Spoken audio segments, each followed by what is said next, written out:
Kilala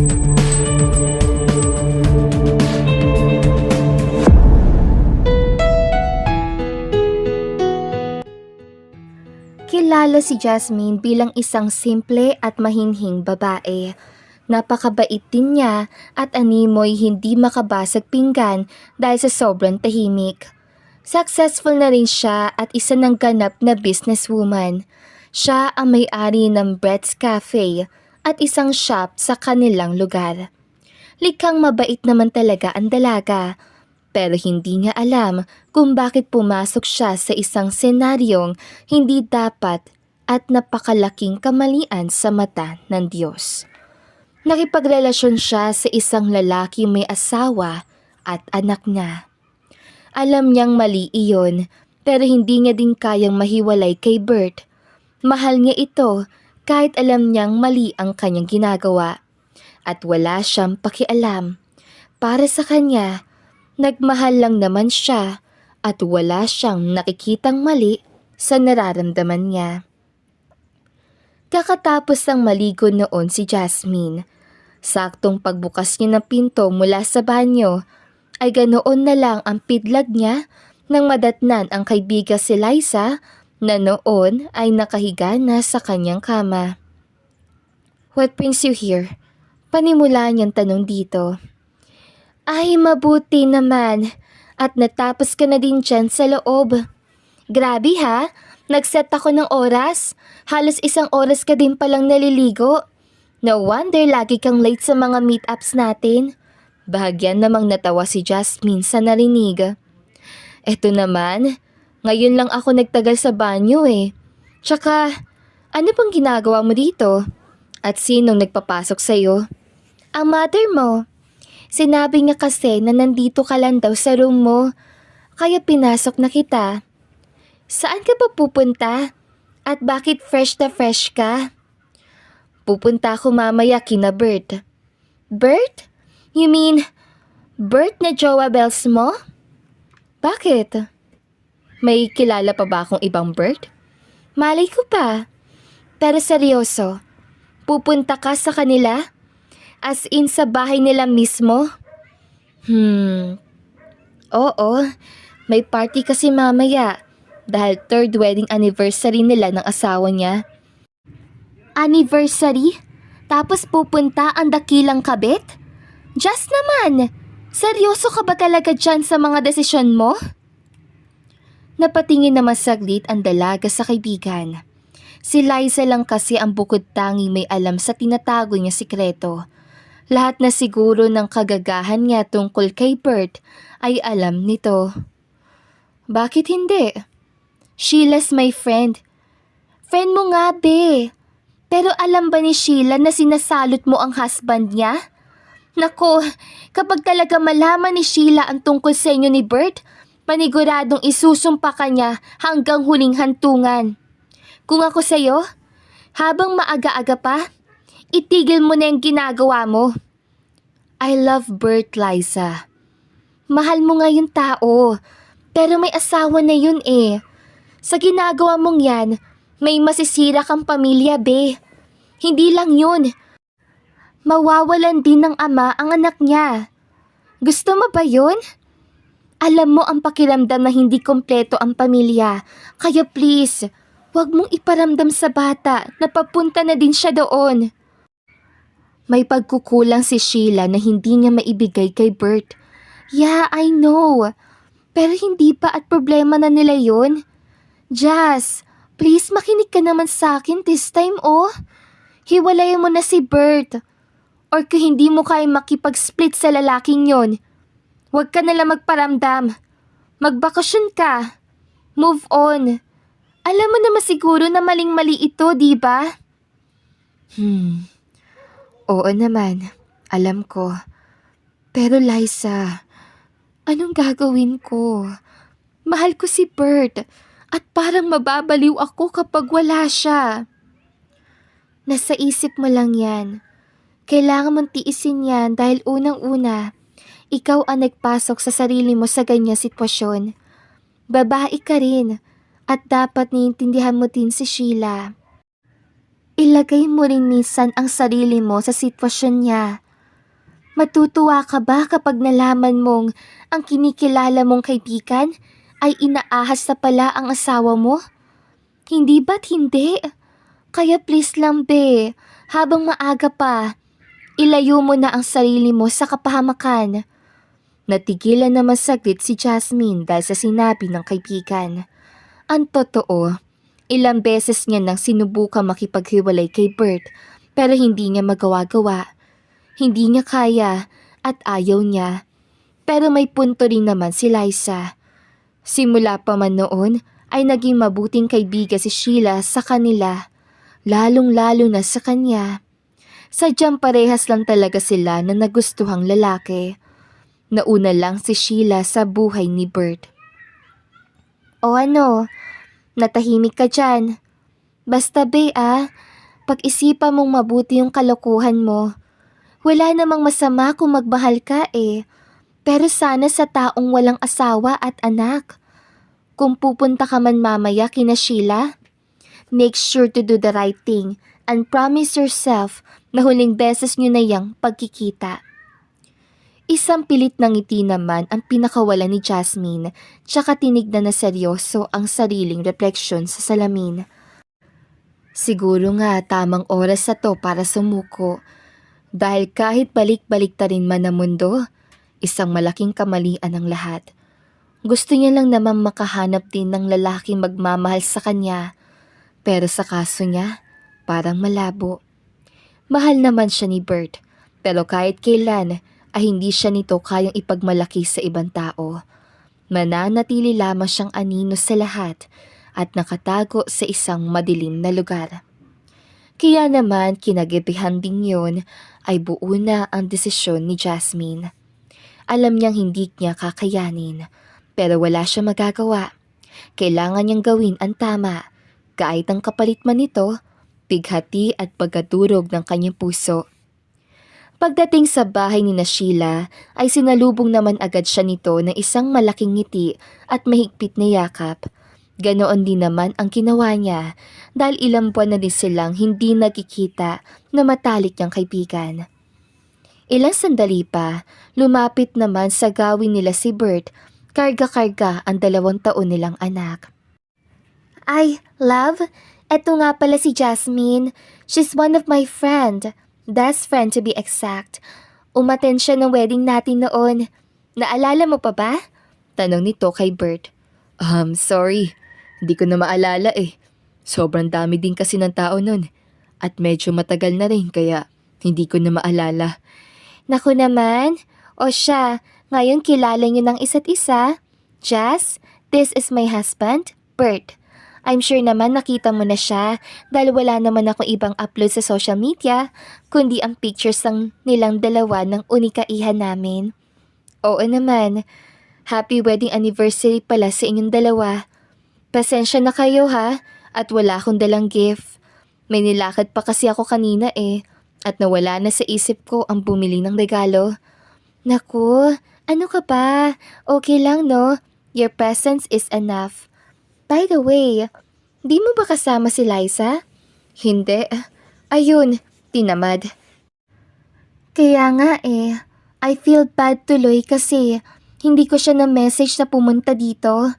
Akala ko sumama ang loob. Naku, hindi. Pinapasabi niya lang na next time na lang siya pupunta. O sige, maghanap ka na ng pwesto doon at mamaya lang nagsasalita ng MC. I-entertain ko na muna ang ibang bisita. Ngumiti naman si Jasmine bilang tugon, tsaka humanap na nga ng mauupuan. Sa kabilang banda naman, kakapasok lamang noon ni Cedric sa bahay ng kapatid na si Sheila nang salubungin siya nito sa main gate. Niyakap naman agad siya ng binata na kapatid. Mabuti naman at nakapunta ka, kuya. I thought hindi ka napupunta. Yun di sana ang balak ko. Pero naisip ko na namimiss na rin pala kita, including baby Ashley. Kaya pumunta na ako dito. Where's Ashley pala? Nasa yaya niya ba? Nakay Bert, kuya. Ini-entertain din ng ibang bisita. Speaking of Bert, kamusta naman siya? Hindi mo pa rin ba nahalata na baka may babae yan? Kuya naman wala naman siguro. Loyal si Bert sa akin. Lalaki ako, bunso. Alam ko kung sino ang loyal at sino ang nagloloko. Maybe now hindi pa natin siya natsyempohan. But I'm sure may tinatago yung asawa mo. I can feel it. Bakit pa kasi bigla-bigla na lang nagbago ang tingin mo kay Bert? Dati-dati naman. Okay ka naman sa kanya Dati yon. Sige na. I-ignore na muna natin ang nararamdaman ko. Importante ang gabing to for you. Kaya, I'll let this pass. Salamat kuya. Tinapik na lamang ni Cedric ang balikat ng kapatid tsaka pumasok na nga sa loob. Marami ng tao doon pero alam niyang maiba pang paparating na bisita ang kapatid niya, pati na rin si Bert. Kaya naupo na lang muna siya sa sulok tsaka kumuha ng isang basong wine. Maya-maya pa, habang nililibot ang binata ang paningin sa kabuuan ng lugar, ay nabaling naman ang kanyang atensyon sa dalagang nasa tapat lamang niya. Nakasuot ito ng isang berdeng off-shoulder dress at napakaganda nito. Sa lahat ng babaeng naroon ay siya na yata ang pinakamagandang nakita ni Cedric. Napansin naman na binata na nag-iisa lamang ito, kaya akma na sana niya itong lalapitan pero hindi na natuloy dahil nagsimula na nga sa pagsasalita ang MC. Hanggang sa lumipas pa ang mga oras ay nagsidatingan na nga ang iba pang mga bisita. Hahanap pa sana ng tiyempo si Cedric na malapitan ang magandang dilag pero hindi niya na iyon nagawa dahil bigla siyang nilapitan ni Sheila at pinakarga muna si Baby Ashley. Kaya naman hanggang sa makaalis ang dalaga sa lugar ay hindi nga talaga ito nagawang lapitan. Nang matapos ang selebrasyon ay kanya-kanya ng alis ang mga bisita. Ibinigay naman muna ni Cedric si Ashley sa kapatid tsaka kinausap ng masinsinan si Bert na noon ay nagyayosi lang sa may hardin.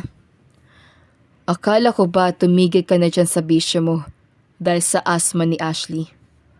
Bakit nagyoyosi ka pa rin hanggang ngayon? Panimula nito.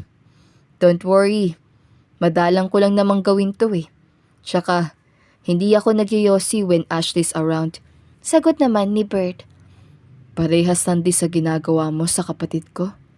What? Hindi ka rin loyal sa kanya when she's not around, right? Inapaka naman agad ni Bert ang kanyang yosi tsaka bahagyang ngumiti. Hanggang ngayon may kutob ka pa rin na niloloko ko ang kapatid mo? We're 3 years married. May anak na kami. Kung nagloloko pa ako, bakit hindi nyo man lang ako mahanapan ng ebidensya? I don't know. Maybe because magaling ka magtago? O sadyang nakikipag-cooperate din sa'yo ang babae mo? Kaya nyo nalulusutan ang kahasan nyong dalawa. Kahit ano pa sabihin mo, wala akong issue sa sarili ko. I'm loyal to Sheila, and that's it. Sana lang totoo yung sinasabi mo. Dahil sa oras na malaman kong niloloko mo lang ang kapatid ko, ako mismo ang magtuturo sa iyo ng leksyon. Baka ang mga ngiti mo ngayon, hindi mo na magawa sa mga susunod na araw kapag nagkabukingan na. Mahal ko ang kapatid ko, as well as Ashley. Kaya kapag sinaktan mo sila at magkamali ka, patawarin ako ng Diyos at baka makagawa ako ng kasalanang hindi ko pa nagagawa. Binabantaan mo ba ako, Cedric? Hindi ba obvious? Basta, careful man. I'm a good friend and a loving bayaw. Pero kapag sinanto mo ang mga taong mahal ko, pasensyahan na lang. I have to go. Huling wika ni Cedric bago tuluyang iwan si Bert.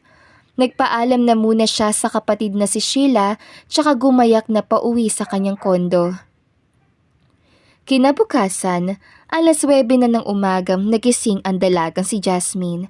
Mugto rin ang dalawang mata niya dahil sa matinding pag-iyak niya kagabi. Ni hindi na nga niya nagawang magpaalam sa kaibigang si Sheila kagabi. Hindi na niya kasi kayang nakikitang sweet ang mag-asawa sa harapan habang siya ay durog na sa sulok. Binura niya na din ang lahat ng litrato nila ni Bert na magkasama at itinapon ang SIM card. Para siyang nawalan ng gana sa lahat, pero hindi niya dapat hayaang maghari ang kanyang emosyon. Kailangan niyang kumayod para makausad. Pasasaan ba at gagaling din ang kanyang puso? Nasa ganoon siyang pag-iisip nang marinig niya ang sunod-sunod na katok mula sa labas ng kanyang silid. Inayos niya naman agad ang sarili, tsaka naupo sa kanyang kama. "Po?" sigaw niya na lamang. "Anak, nasa baba si Liza. Papasukin mo na lang dito, ma." "O siya, sige. Bumangon ka na dyan, ha?" "Opo." Pagkasabi noon, dali-dali naman niyang niligpit ang pinaghigaan at ilang minuto lang ay pumasok na nga si Liza sa kanyang silid. Doon ay kitang-kita pa niya ang panlalaki ng dalawang mata ng kaibigan. "Shoota ka, be! Pinapak ba ng bubuyog yung mga mata mo at magang-maga?" "Gaga, hindi no?" Sige, hulaan ko na. Umiyak ka. Nako, mabuti naman at sinunod mo na rin ang utos ko. At dahil dyan, masasabi kong tama lang na nagdala ko ng inumin dito. Itagi na lang natin yan para tanggal ang problema. Hindi na nga ako pumasok sa trabaho ngayon dahil for sure magtataka lang ang mga empleyado ko. Tsaka, tama ka rin naman. Kagabi nga noong nakita ko ang anak nila na karga-karga ni Bert, parang na-guilty ako saglit Isa pa, ang sweet din ni na Sheila at Bert. Umalis agad ako doon dahil parang hindi ko na kayang masaksihan ang iba pang mangyayari. "Kitams na? Ang ganda-ganda mo kaya, no? Tapos hahayaan mo lang na itago ng isang lalaki ang beauty mo? Dapat kang ipagmalaki, girl. At hindi ka dapat tinatago. You deserve more and Sheila deserves her husband fully." "Oo na. Kaya nga tinapos ko na di ba? Tsaka, itago yung dala-dala mong hard drink dahil kapag nakita ni mama yan, sermon na naman ang aabutin ko. Mag-bar na lang tayo mamayang gabi." "Wow! Ikaw pa talaga tong kaharap ko? Si Jasmine Rivera, nag-aayang mag-bar? Isang malaking himala. Broken-hearted nga ako, diba? Kaya push na. Sige, susunduin na kita dito mamaya sa inyo, ha? I'll bring my car. Huwag ka na magdala ng kotse dahil pagmamasdan kita mamayang malasing ng bongga. Ibuhos mo na lahat mamaya." Bad influence ka din talaga pagdating sa inuman, ha? Oo na, sige na. Balik ka na lang dito mamaya at mag-iisip pa ako ng excuse kung paano ko lulusutan itong mata ko kapag nakita ni mama. "Good luck, te. Sana lang wag ka ma-hot seat, ha? Alis na ako. Balik ako mamaya around 7 p.m. Babu!" Ngumiti naman ng pilit si Jasmine, tsaka pa isinarado ang pintuan ng kanyang silid. Alam niyang hindi kailanman magiging sagot ang alak sa problema. At nararamdaman niya, pero gusto niya namang malipang saglit kahit ilang oras lang. Kaya naman kinagabihan ding iyon, mga 7:30 ay nakaayos na si Jasmine. Nakapagpaalam na rin siya sa ina at mabuti na lamang at nalusutan niya lang ang pagtatanong nito tungkol sa namamaga niyang mata. Ilang minuto pa, narinig naman niya ang busina ng kotse ni Liza kaya lumabas na siya at gumayak. Pagdating sa bar, ay hindi pa man ganoon kadami ang tao, inaamin niyang hindi siya sanay sa maingay at medyo mataong lugar. Pero dahil gusto niyang makalimot saglit, kaya wala na rin siyang nagawa. "So ano, sisimulan mo na ba ang mag-inom?" Alok pa sa kanya ni Liza. "Alangan, ano pa nga ba ang pinunta ko dito? Sige na, push. Gawin mo na ang lahat ng gusto mo basta ako. Dito lang ako at mag-iinom. Pero wag masyado, ha? Tamang lasing lang at baka masukahan mo ang car ko." "Oo na, don't worry." At doon na nga nagsimula ng uminom si Jasmine. Pinili niya talaga ang inuming madaling makalasing para mawala siya agad sa wisyo. Hanggang sa hindi na nga niya namamalayan na ang dami na niyang naubos sa bote ng alak.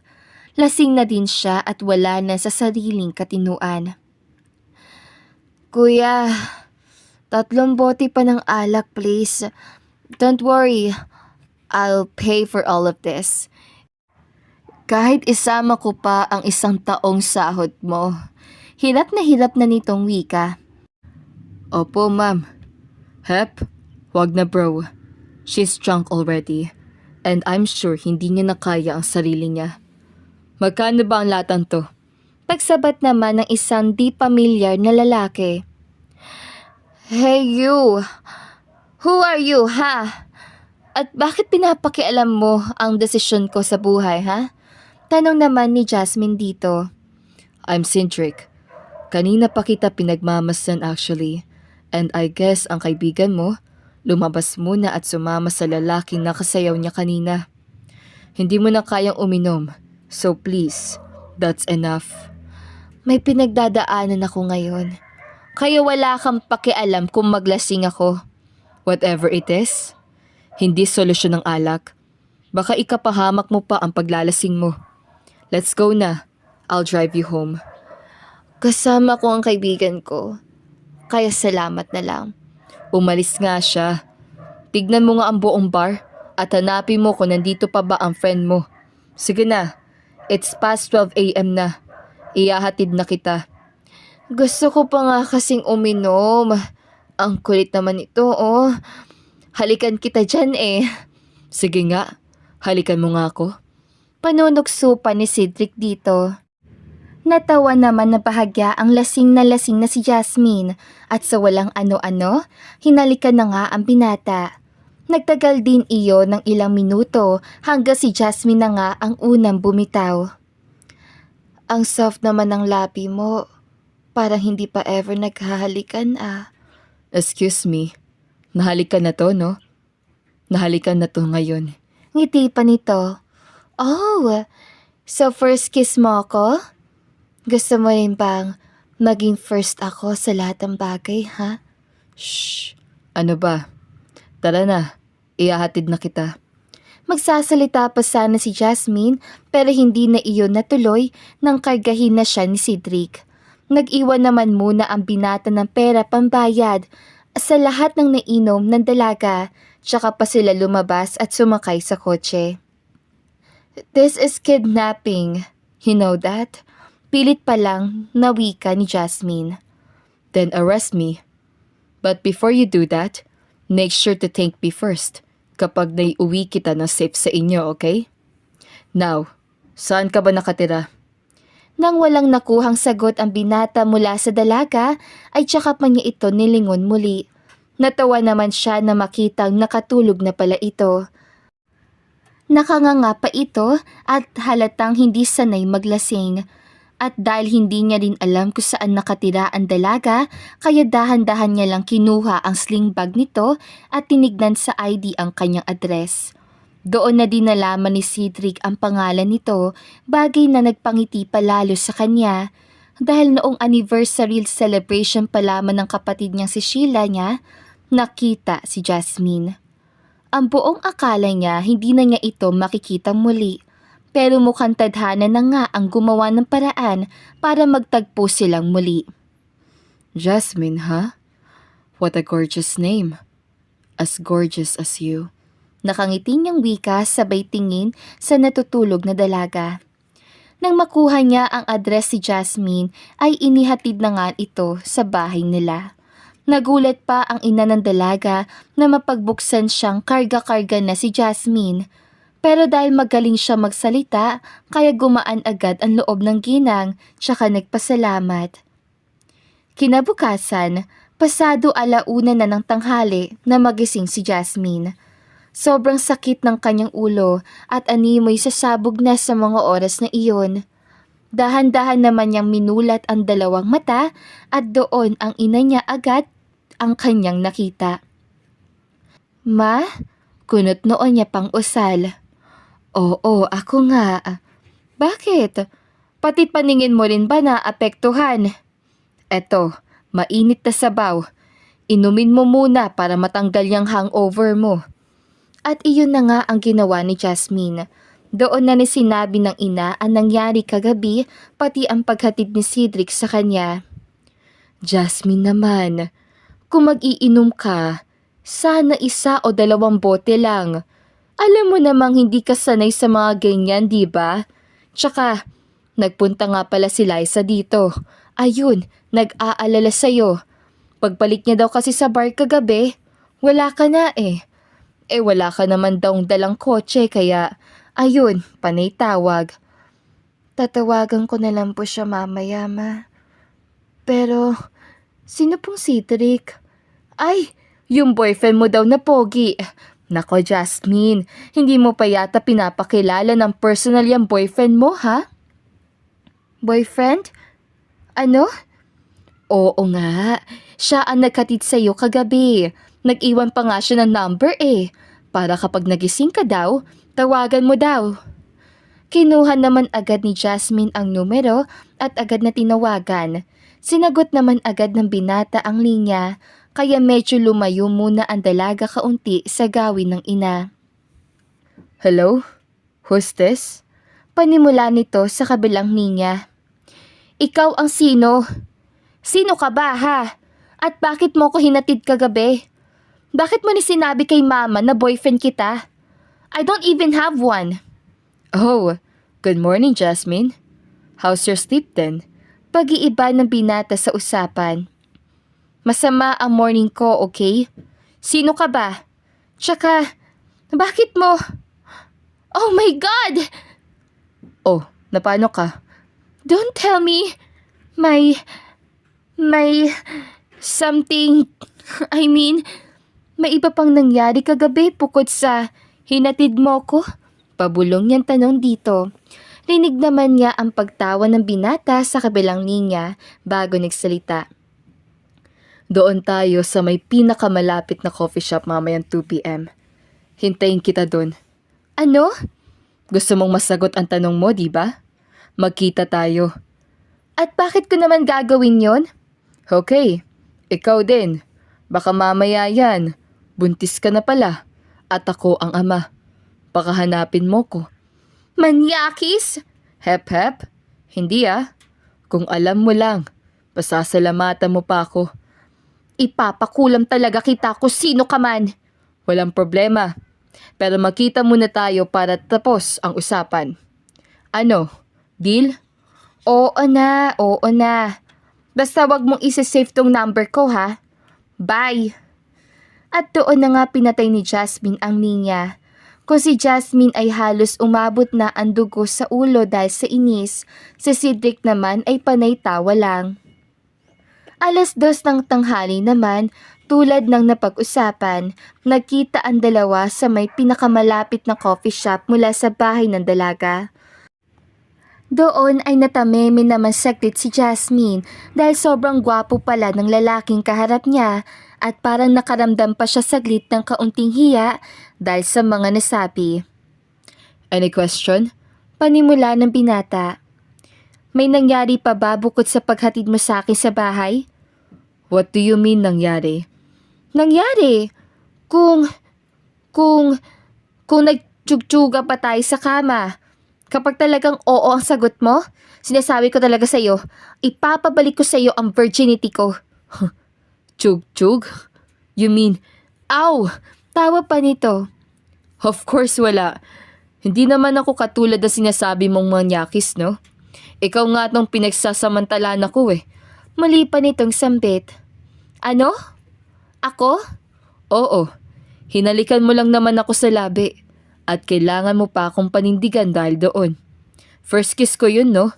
Ini-imagine ko pa naman na ang magiging first kiss ko ay romantic.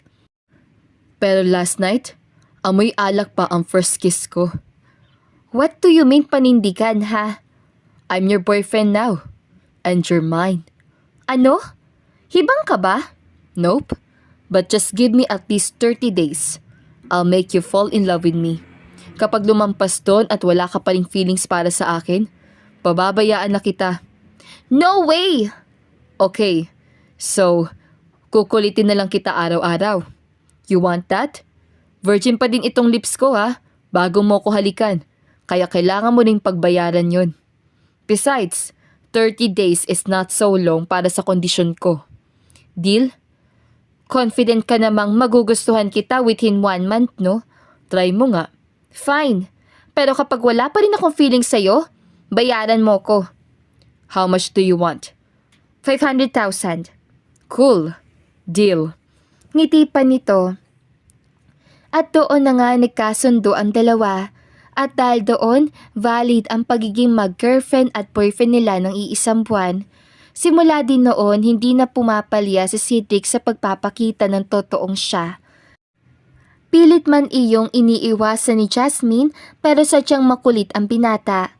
Mangyari pa sinusuyod din nito ang ina ng dalaga at kuminsan ito na rin ang nagkukusa magluto ng pagkain. Kaya naman imbis na pinipilit ni Jasmine na iignora ang kagapuhan ng binata ay hindi niya na pala alam na napapangiti na siya nito. Hanggang sa gumaan na nga ang loob ng dalawa sa isa't isa, lalong-lalo na si Jasmine. Ang tuksong pilit ng iniiwasan ay mukhang hindi niya na matatakasan. Kaya naman nagpasya na nga rin si Cedric na ipakilala ang dalaga sa nag-iisa niyang kapamilya. Nakasakay lamang ang dalawa noon habang tinatahak nila ang daan papunta sa bahay ng kapatid ni Cedric nang biglang mangunot ang noo ng dalaga at hindi na napigilang magtanong. Cedric, parang familiar sa akin ang daan na to. Where are we going ba? Sa sister ko. Gusto ko rin kasi makita mong pamangkin ko na sobrang cute. Sister mo? Oo. Hindi na rin ako nagtataka kung bakit familiar sa'yo ang daan na to. Dahil nakita pa nga kitang umattend ng anniversary celebration nila Hindi ko lang alam kung kaninong friend ka ba.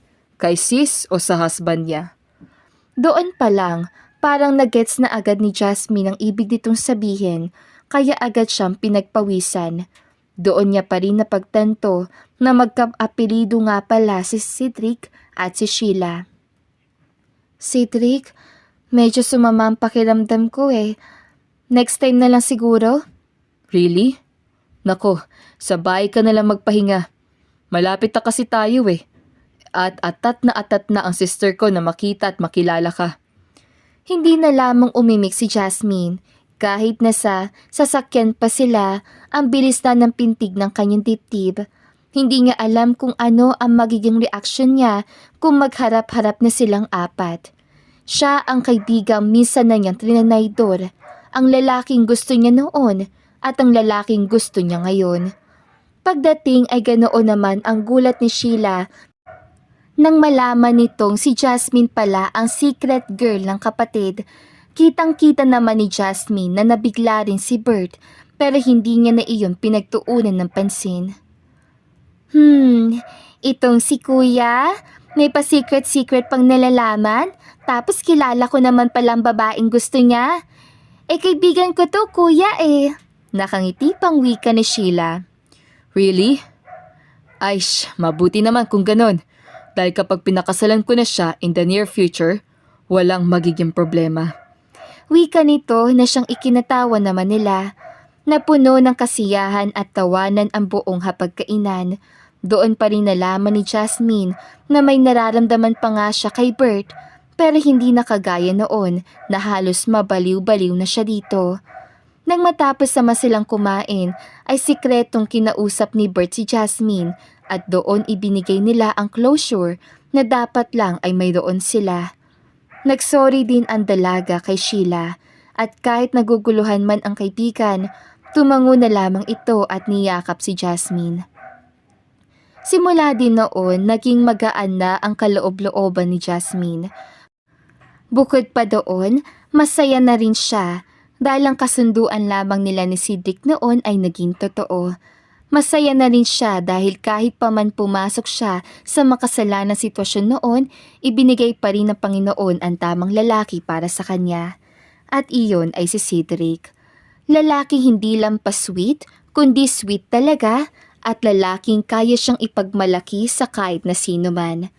Ngayon, mahigit 1 taon ng kasal ang dalawa at masayang namumuhay kasama ang kambal nilang sina Baby Sadie at Baby Jessie. At ang sikreto ng pagiging other woman noon ni Jasmine ay mananatiling sikreto dahil para sa kanya hindi na iyon dapat halungkatin. Masaya na siya at kung ano man ang pagkakamali niya noon, pilit niya nang itinatama ngayon. Masaya na siya. Masaya na ang pamilya ni Bert at lalong-lalo nang masaya na siya sa kung ano mang meron sila ngayon ng asawa niya si Cedric. At dito na nga po nagtatapos sa magandang istoryang ito. Don't forget to like, share, and subscribe. Hanggang sa muli, paalam!